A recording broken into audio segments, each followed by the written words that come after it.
Hello students, I am Dr. M. Bhushanam, Assistant Professor in Zoology, Maharani Science College for Women, Bengaluru. Hope all is well. Take care of your good health during these pandemic situations. Today, we shall learn another topic in zoology related to Paper 7, Developmental Biology and Organic Evolution, that is 3.2a, Sexual Reproduction, an Evolutionary Force in Speciation.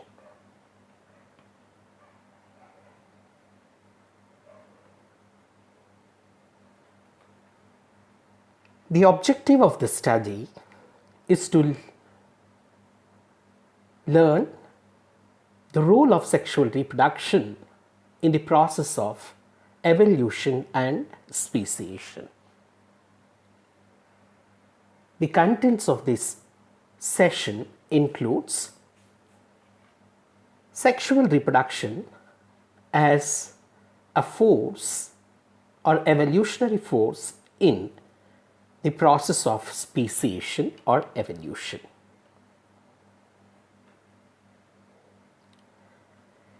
As we all know that reproduction is a physiological process of formation of newer individuals from pre-existing parent population. There are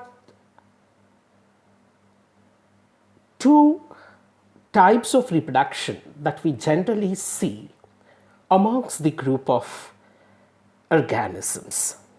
Number one, asexual reproduction, where a single parent is involved in the formation of new individuals or offsprings.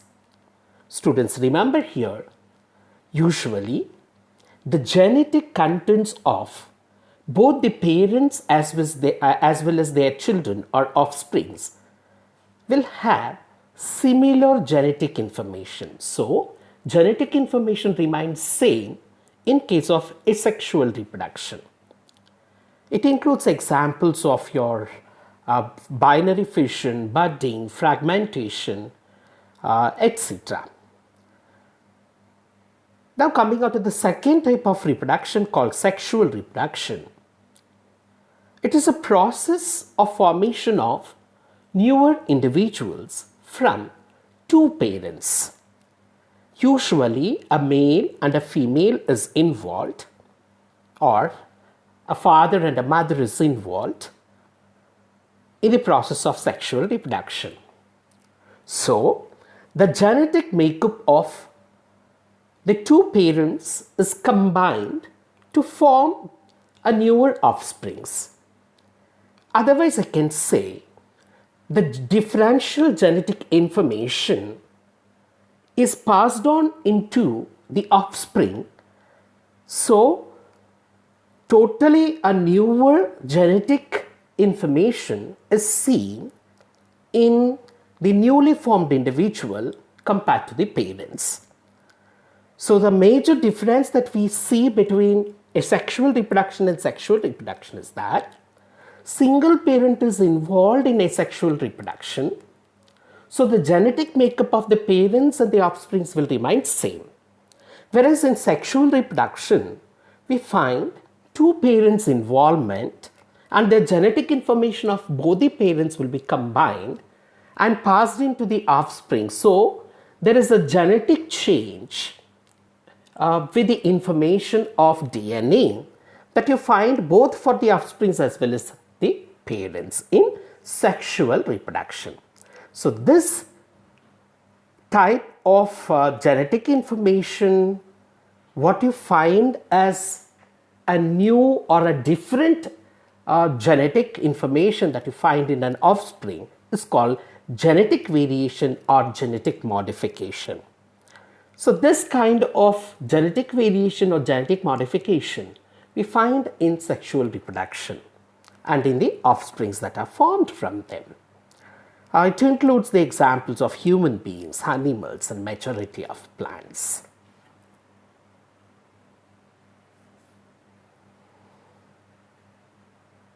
In sexual reproduction, there occurs the gamete formation by a process of cell division referred as meiosis.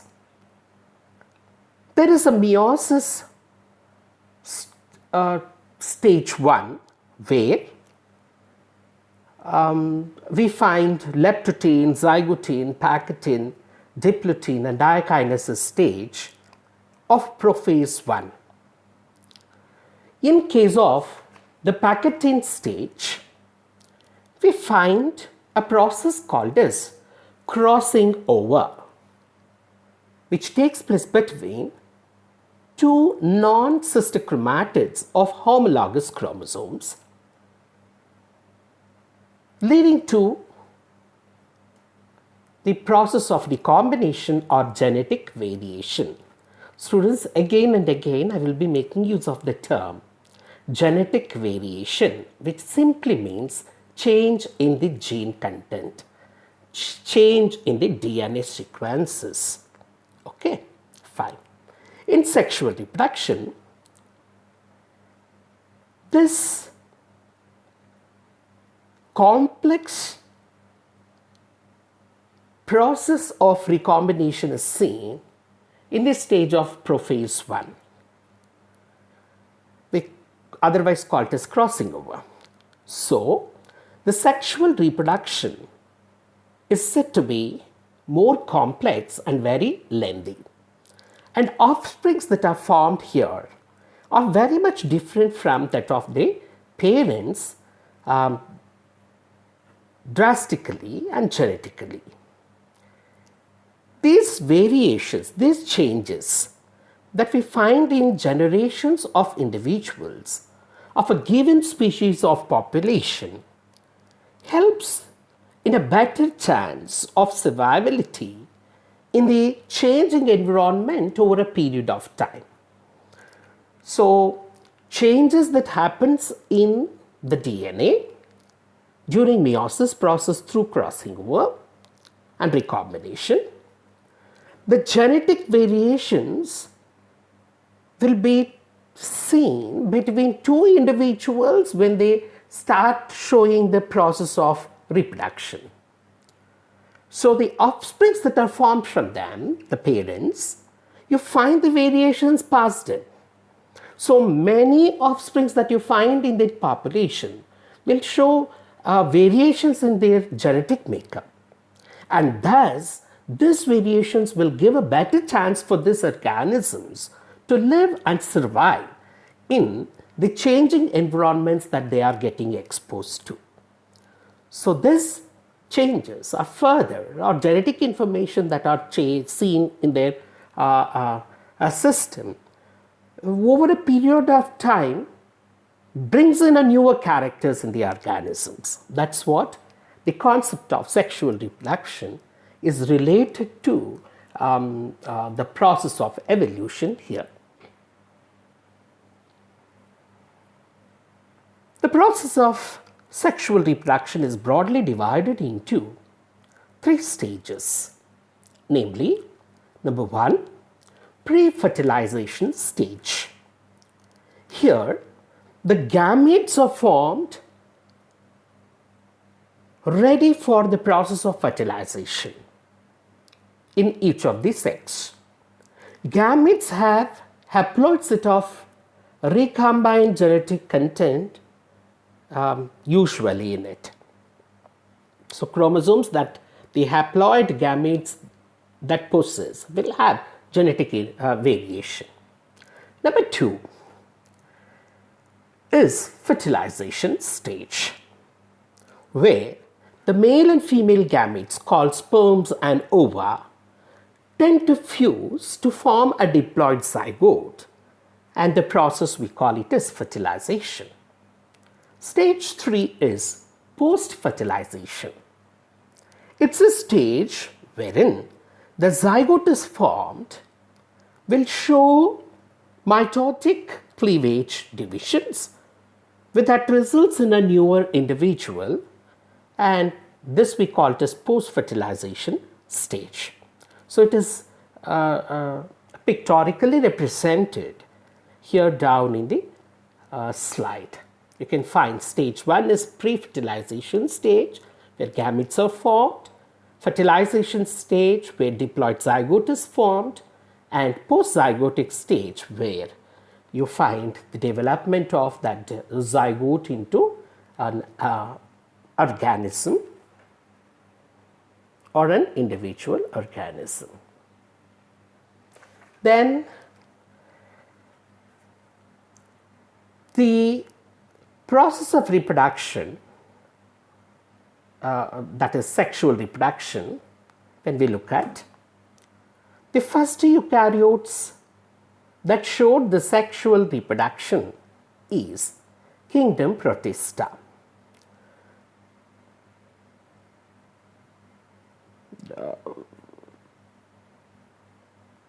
There we find the bacteria showing partial sexual reproduction called conjugation. Later comes all the plants and animals as examples. So down in the picture we can find how conjugation process is occurring between the Protestant group of organisms. As we discussed earlier, the genetic recombination takes place during crossing over process of meiosis, that is in packaging stage. Hence, the offsprings show genetic variations. This is the reason why children formed of the same parents at different times do not resemble each other or never resemble each other. Thus, there occurs an increase of genetic diversity, genetic variation in sexually reproducing population compared to asexually reproducing organisms. So the process of recombination will bring in the changes both genotypically and phenotypically, appearance-wise and content-wise. The variation is seen between the organisms in sexually reproducing process.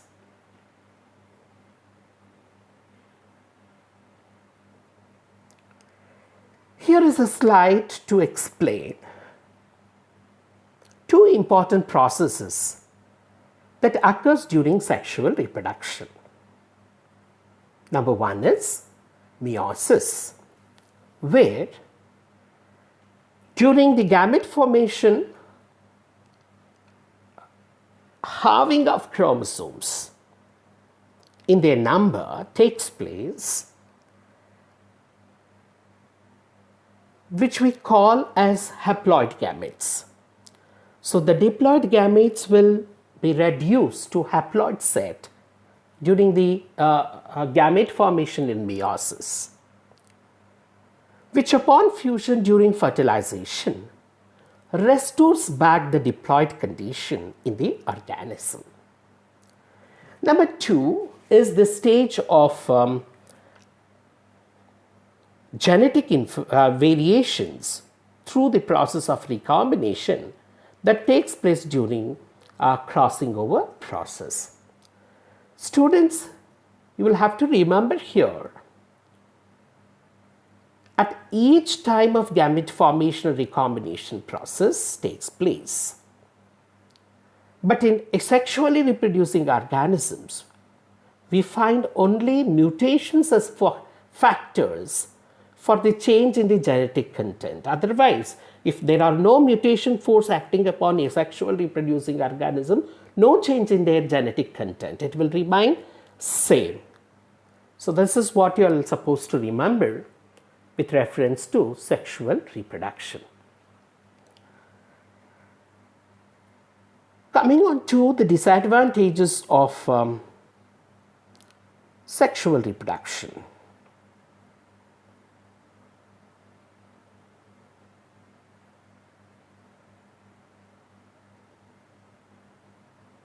Number one is one organism is enough for the formation of newer individual in a sexual organism.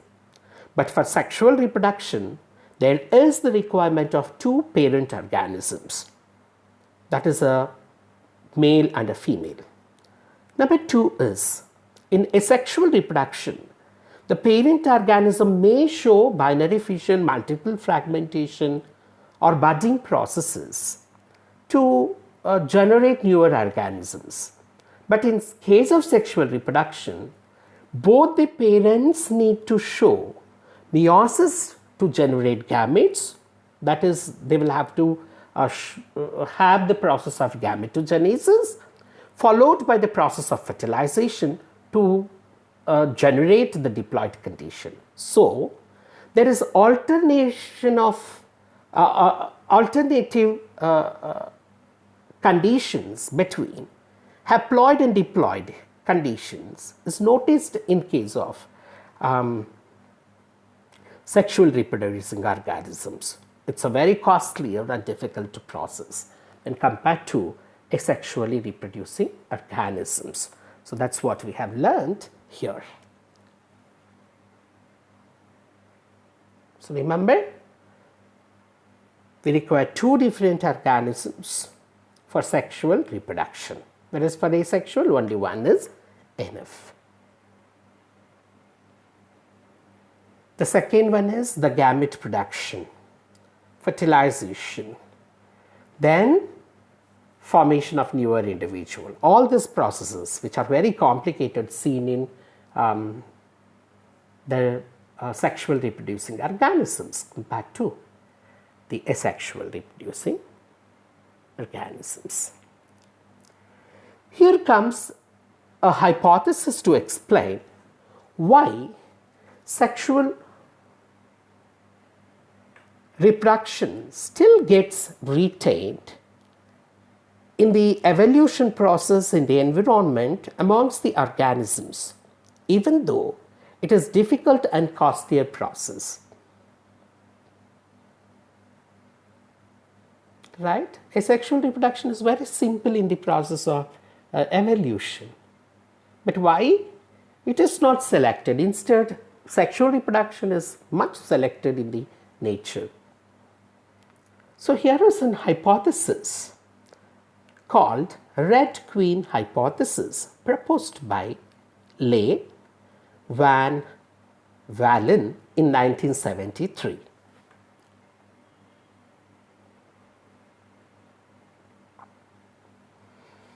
The hypothesis says that all species of organisms co-evolve in the given environment. Some animals may be the prey, predators, parasites, or hosts. But all organisms that evolve together, as we understand earlier, genetic variations gives an advantage to the organisms for the fittest condition for their survivability.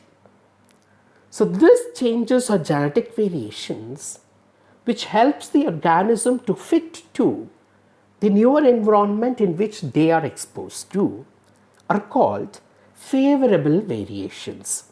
So sexual reproduction gives the organism the chance of favorable variations.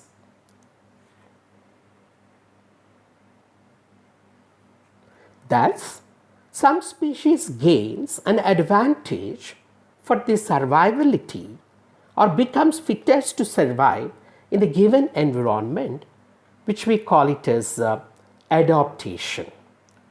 So, adaptation is a concept which we need to remember related to change in the environment, and that gives the genetic variation in the organisms.